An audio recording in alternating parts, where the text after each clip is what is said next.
Hello everyone, Mike here. I want to do a review on the iPad. It is actually my first iPad that I've ever owned.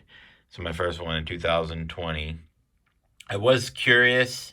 I never really thought I'd have a need for it, but there are a lot of things I do like about it. I did get the keyboard off eBay and got it half off. So eBay is actually really good for getting accessories, and one of the things I really like is you typically don't have to pay tax. At least in Florida, you don't have to pay tax on eBay, so saved a little bit of money there. It was on sale when I got it. Right now it's $330. I got it off bestbuy.com. It was about $250 when I bought it on Amazon and Best Buy. Ended up getting it on Best Buy, and here we are on Best Buy. So it's the Wi-Fi version. You can get the cellular, which I don't think it's necessary for me. And there's the storage, 32 and then 128.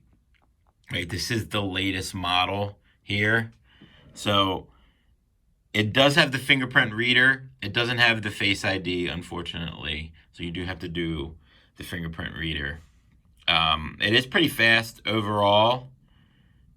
Pretty nice. Camera, 1080p.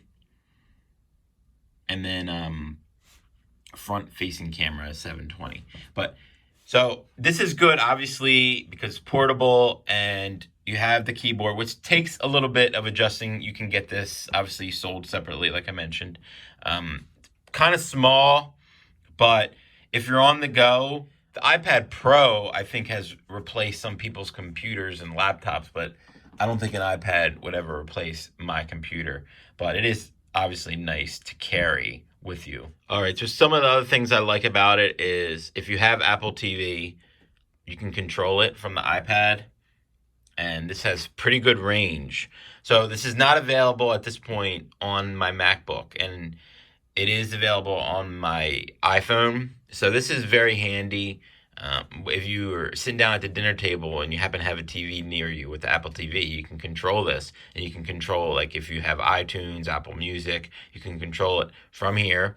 And then basically any app that you have on your phone, you can use on here. Not every company has developed their apps to fit the iPad. So you see this, all right, I can try to expand it, right?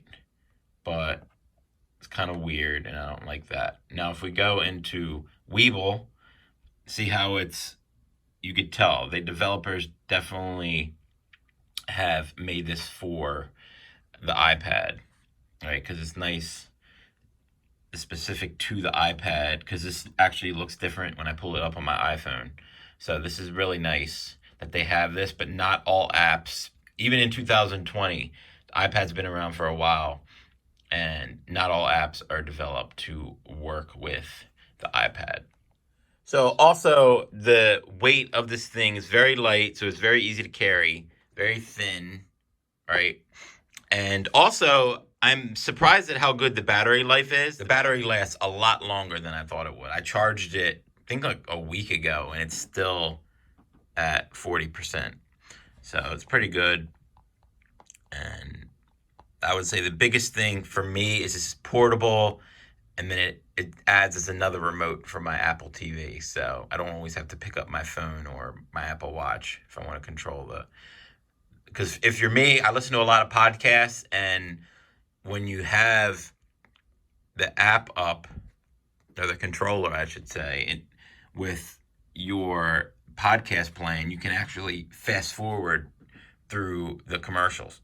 Overall, the iPad is a nice little gadget to have. I would never replace it with my laptop. I mean, if this thing costs close to $1,000, I would never buy it. I know that the iPad Pro is pretty expensive, but I would never buy that. I would just buy a laptop at that point, because typing on this thing. Also, this thing, the actual iPad, the gigabytes that I got, just Wi-Fi, was $250 on sale, right? The keyboard, brand new, was about $150 or $160 normally, right? And that's pretty expensive for a keyboard. I mean, this keyboard syncs right on. There's like magnet, and it hooks right up to this, designed for the iPad strictly. And it's by Apple, actually. It's the Magic Keyboard. But still, that's kind of expensive. Apple, they always want to charge high for their products. But I'm an Apple fan because their products last. That's why I like Apple products, and I've stuck with them over the years because their products just last in my experience, and I haven't had good experiences with PCs and Androids. Also, if you play a lot of games, this thing is a lot better than playing on your phone. Here's Candy Crush, designed for the iPad. A lot more real estate to work with the games. I typically don't play too many games on my cell phone or my iPad at this point.